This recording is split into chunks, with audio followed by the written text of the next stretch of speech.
अर्थी पर लेटी हुई अपनी पत्नी की मांग भरते समय पति की आंखों से आंसू नहीं रुक रहे थे। उन्हें ज्यादा रोता देखकर रिश्तेदारों ने उन्हें दूसरी तरफ भेज दिया। दोनों एक दूसरे से बहुत प्यार करते थे। पति अपनी पत्नी के बिना एक पल भी नहीं रह पाता था।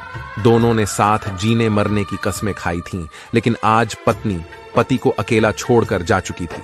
अब सभी पत्नी का शव श्मशान घाट लेकर जा रहे थे और जाते जाते पति अपनी पत्नी के साथ बिताए पलों को याद करके खूब रो रहा था और ये सोचने लगा कि मेरी पत्नी मेरे कदम से कदम मिलाकर साथ चलती थी और आज वह मुझे अकेला छोड़कर कैसे चली गई।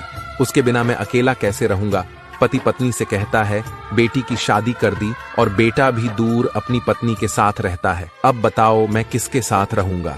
तुम्हें तो पता है ना कि मैं तुम्हारे बिना एक पल भी नहीं रह पाता।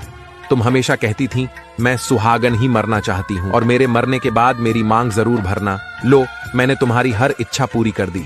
सोचते हुए पति अपनी पत्नी का चेहरा देखकर खूब रो रहा था। अचानक वह पत्नी के पास रोते रोते ठंडा सा पड़ गया और रोना भी बंद हो गया क्योंकि पति की सांसें भी थम चुकी थीं। यह देखकर सभी लोग बहुत डर गए।